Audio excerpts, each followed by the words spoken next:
হরি বললে জরিমানা হবে নাকি বাবা? হরি থেকে খাইতে দেবে? লঙ্কা গাছে জল দিলে বোতল করে মুড়ি খাওয়া হবে নাকি বলছে না? বলে হরি আর দরকার নাই। এই মার্কেটে যেদিন তেরে নাম এলো এই হরি নাম সব আউট হয়ে গেল নাকি বলছেন না? বলে এই হরি নয় রে ভাই, আরেক হরি আছে, এই হরি নিয়ে যায় সেই হরির কাছে। তাহলে আপনাদের কাছে আরেকটা হরি বাদ দিয়ে আরেকটা হরি আছে নাকি বাবা? তা যাই হোক, আমি আমার পাল্লাদারকে আহামরি এমন কিছু কথা জিজ্ঞাসা করি না যে আমার কথা শুনে উনি মনে কষ্ট বা আঘাত পাবেন, যার জন্যে আক্রমণ করে আমাকে বলছে জানো তুমি এমন ভাবে পালিয়ে যেও না, লোক ঠকিয়ে বা চালাকি করে। দুর্যোধন কখনো চালাকি করে পালাইতে শিখে নাই, কোনোদিন পালাতে শিখবেও না। কারণ এটা বাংলায় প্রবাদ আছে, দেখবেন বাচ্চা বেটা সিপাহীকে ঘোড়া কুচ নেই তো থোড়া থোড়া নাকি বলছেন না? রে আমি বাপের বেটা, আমি পালাবো কেন? কিসের জন্য পালাবো? আমি কিসের জন্য পালাবো আর পালিয়ে যাবো কেন?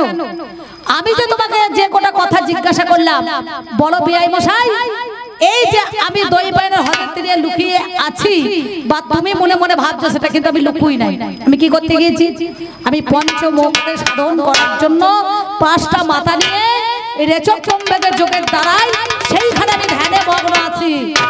তাহলে সেই ধ্যানে মগ্ন থাকাকালীনে তুমি তো জানো পঞ্চ পাণ্ডবদের সঙ্গে আমার কোনো মনে করুন আজকে কৌরব আর পঞ্চ পাণ্ডবের রণ, তাহলে যার সঙ্গে কথা নাই, যার সঙ্গে আলোচনা নাই, যার সঙ্গে কিছুই নাই, তাদেরকে নিয়ে তুমি ওই দই পায়নের হদে হাজির হলে কেন?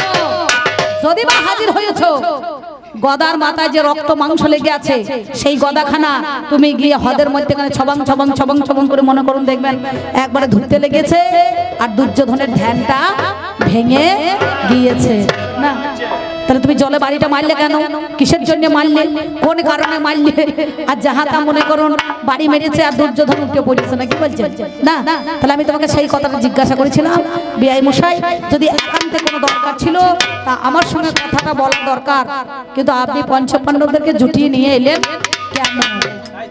একটা কথা, কৃষ্ণ কৃষ্ণ তৃষা কৃষ্ণ, ঐশ্বর্যের কৃষ্ণ, মথুরার কৃষ্ণ, দ্বারকার কৃষ্ণ, বৃন্দাবনের কৃষ্ণ, এই কৃষ্ণকে বাদ দিয়ে আজ কুরুক্ষেত্রের মাঠে বা দই পায়নের হদে তুমি কোন কৃষ্ণ হয়ে দাঁড়িয়েছো? এর উত্তরটা আপনারা পেয়েছেন? পেলেন? উত্তর পেয়েছেন? এ বছর আবার পাবেন না, আবার সামনে বার বায়না করতে হবে নাকি বলছেন? তাই রে না রে, তার দিকে বচনে আর কি আসর জমবে তোমার এই ভাঙা মাদের নাচনে নাকি বলছেন? জমবে নাচদা দেখাইছে বাবা রে, মনে হচ্ছে একবারে যাত্রা দলের একবারে কি বলবো বাবা, বাপরে বাপ, যা নাচা নাচছে। আর আপনাদের তো ভালো লাগছে, গান ধরেছে যাওয়ার সবাই, রাজরানী মীরা ভিখারিনী গো গিরিধারী তোমার লাগিয়া। রাজরানী মীরা ভিখারিনী, তাতে তোমার কি হয়েছে? তোমার কি হয়েছে? তোমার ঘরে তুমি যার ঘরে যাও সব কটাকে ভিখারি করে ছাড়ো নাকি বলছেন? যে করে তোমার আস তার করো সর্বনাশ, যদিও ছাড়ে না তোমার পাশ তখন হও দাস অনু দাস নাকি বলছেন? তাহলে যে তোমার দাস হয় তার সর্বনাশ করে ছেড়ে দাও। তাহলে পঞ্চ পাণ্ডবের সাথে তুমি ওকালতি করতে এসেছো, আমি তোমাকে জিজ্ঞাসা করলাম, বলো বলো বিআই মশাই, বলো কৃষ্ণ, বলো ভগবান, তোমার এর মধ্যে কতটুকু লাভ? কতটুকু লাভ করলে মানুষ লাভের আশা রয় না, আর কতটুকু লোকসান হলে মানুষের লোকসানের ভয় থাকে না নাকি? তাহলে ভাই ভাই ঠাই ঠাই, ভাইয়ের মতো বন্ধু নাই যদি না করে হিংসে, আর ধানের মতো ধন নাই যদি না লাগে বেশি। তাহলে আপনাদের এলাকায় বেশি পোকা ধরেছেন নাকি? ধানে দেখলাম আসার সময় নানুর থেকে যখন আসলাম দেখলাম ধানের জমিতে স্প্রে করতে লেগেছে, বুঝতে পারছেন? আমি মনে মনে ভাবলাম এবার ধানে পোকা লেগে গিয়েছে, চিন্তা না। তা কটা পোকা আছে বাবা? চোষা পোকা, মেরি পোকা, ভ্যান ভ্যানানি, মেজেরা, উই পোকা, আর একটা বেশি পোকা থাকে দেখবেন। এই বেশি পোকা যখন লাগবে তখন কিন্তু ধানের ষষ্ঠী পুজো হয়ে যাবে, হবে না? তাহলে আর সেই ধানটা ভালো হতে পারে না। ভাই ভাই, ও আমার ভাই, আমি ওর ভাই, যদি অন্যজনকে পর ব্যক্তি মারামারি করে বা ভাইকে যদি ধরে মারে, কাকাই তো ভাই হোক আর যেতে তো ভাই হোক, কিন্তু খুঁতো তো যেতে তো হলে পারে দাঁড়িয়ে দেখবে না। দেখবে? কি বলছেন? দেখবে? কখনো দেখবে না, বুঝতে পারছেন? তাহলে তুমি কি বলছো আর কি আলোচনা করছো একটু ভেবে দেখেছো? এই কথাটা একটু কেমন কেমন হয়ে গেল না? তাহলে যা বলেছো বলেছো, সে কথা আমি ধরতেও যাবো না। আমার যা বলার ছিল তুমি পরিষ্কার ভাবে বলে ফেলেছো। আমি জানি তুমি খুব বুদ্ধিমান, বুঝতে পারছেন? তুমি খুব বুদ্ধিমান, তুমি অনেক বলবান না, তুমি হচ্ছে ভগবান। আমি বললাম ভক্তের ভগবান, ভক্তের ভগবান, ভক্তবাঞ্ছা কল্পতরু ভক্তাধীন গোবিন্দ। ভক্ত যদি সুখে থাকে পাই তাতে আনন্দ। ভক্ত তাহার মাতা পিতা, ভক্ত তাহার গুরু, আর ভক্ততে নাম দিয়েছে বাঞ্ছা কল্প তরু। তাহলে তুমি কিসের জন্য এখানে এসেছো শুরু করতে বলো তো? একবার ভেবে দেখেছো? যাক, উনি বলেছেন, খুব ভালো বলেছেন। দেখুন, যার যেমন লাভ তার তেমন ভাব, নাকি বলছেন?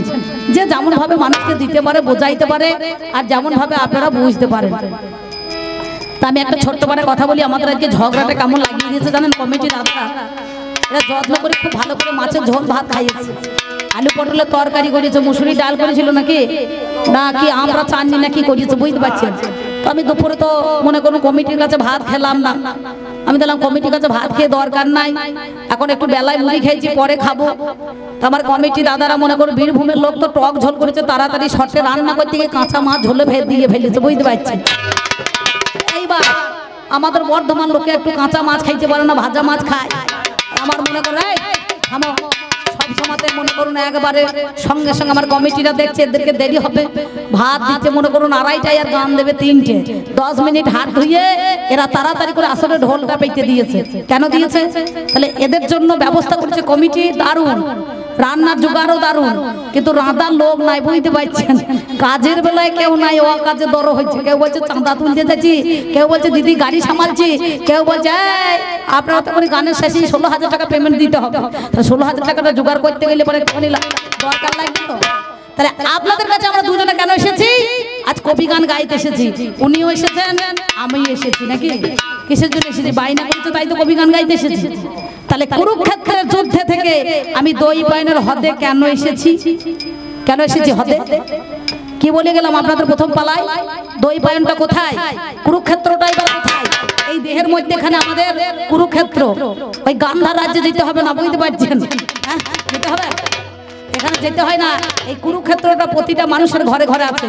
কুরুক্ষেত্রটা কোথায়? এই মূলাধার নাভির নিচে, এটা হচ্ছে কুরুক্ষেত্র। আর এই কুরুক্ষেত্রের উপরে সহস্র, সেটা হচ্ছে ভগবান। কি বলছেন? আমরা কি বলে থাকি? সপ্তদ্বার পরিহরি বৈঠল সে হরি। সপ্তদ্বারটা ভেদ করে সহস্রের মধ্যেখানে ভগবান রয়ে গিয়েছে নাকি? আর এ আছে কোথায়? দই পায়নের হদে। এই যেটা কুরুক্ষেত্রের মাঠে সেই হদ একটা আছে, সেই হদটা কোথায়? সাধুগুরু বৈষ্ণব যারা জানেন, দুই পায়ের যুক্তর মধ্যেখানে যে অয়ন, তাকে বলা হয় দই পায়ন। এই দই পায়নটা মানে বোঝেন? এই দই পায়নে দুর্যোধন কেন? তোমার মতো কৃষ্ণ কতবার এসেছে আর কতবার গেয়েছে, নাকি বলছেন? আরে ঘরে ঘরে যত দুর্যোধন আছে বাবা আপনারা জেনে নেবেন, সবাই তো দই পায়নের হদেতেই যায়, নাকি বলছেন? কি হ্যাঁ কি না? অমাবস্যা নাই, পূর্ণিমা নাই, কৌশিকী না, নিশিভোর কিছু জানা জানি নাই, নাকি বলছেন? হ্যাঁ, ওই সাধন ক্ষেত্রের মধ্যখানে ওই দই পায়নের হদে গিয়ে নির্জন জায়গায় সেইখানে ধ্যানে মগ্ন থাকে। কিসের দ্বারাই?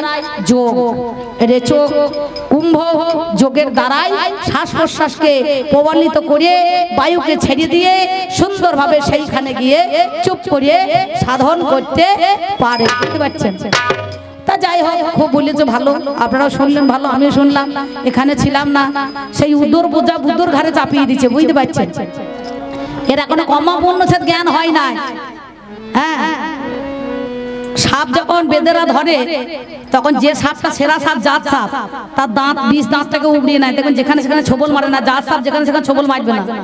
আর যদি এই এই কি বলবো, দশহারা গঙ্গা পুজোর দিনে যেগুলো ডিমে ফোটা মাল ফুটুস ফুটুস করে ফুটে গিয়েছে মেঘ ডাকাতে, সেইগুলো যেখানে সেখানে বেদেরা যদি ধরতে যায়, এ মাল ঠাড়ো করে ছোট করে ডেকাতো, যেখানে সেখানে কামড় মারে। বুঝতে পারছেন? যে কামড়টা কোনখানে মারছি সেখানে তো বোঝা যায় না। যদি পায়ে মারে, হাতে মারে, বাঁধন দিলে পারে তাড়াতাড়ি বিষ উঠবে বা তাড়াতাড়ি নামবে। আর যদি চোখে বা কপালে কামড়ায় তাহলে সেখানে বাঁধন দেওয়া হবে? কি কি বলছে? তাহলে আগে ছবলটা মারা শিখতে হবে, তবেই তো বিষটা ঝাড়লে ওজাতে তবে তো বিষটা নামবে, নাহলে যেখানে সেখানে ছবল মারলেই হবে। আমাকে যাওয়ার সময় জিজ্ঞাসা করছে পঞ্চ পাণ্ডবের 5টা ছেলে, তাহলে সেই ছেলেগুলোর নাম কি? এই ছেলেগুলো আমি কেন বলবো? তুই তো কৃষ্ণ তাদের ঘরে আছিস, তোর বাবা বলবে, আমি কেন জন্য বলতে যাবো? কি বলছেন? এই উত্তর বোঝা উত্তর ঘরে চাপা যে প্রশ্নটা কার, আমাকে দিচ্ছিস কেন বাবা? আমাকে দিয়ে কোনো লাভ হবে? কার প্রশ্ন? কার প্রশ্ন? আগে প্রশ্নটা ভালো করে জিজ্ঞাসা করে তুমি যে আমাকে করলে, প্রশ্নটা জেনে করেছো না কারো কথা শুনে করেছো? কোনটা? তুমি পঞ্চ পাণ্ডবের হয়ে ওকালতি করতে এসেছো, যুধিষ্ঠির, নকুল, ভীম, সহদেব, অর্জুন, তুমি তাদের ঘরের লোক, তাহলে তাদের বোঝাটা তুমি আমাকে চাপাইছো কেন? আমি তো তাদের ঘরের লোক নই। আশ্রয় করিয়া ভজে তারে কৃষ্ণ নাহি তাজে, আর সব জীব মরে অকারণ। পঞ্চ পাণ্ডব তোমাকে ভজনা করেছে, তোমাকে আশ্রয় করেছে, তাহলে তার 5টা ছেলে মরল কেন? বেশ বেশ বেশ।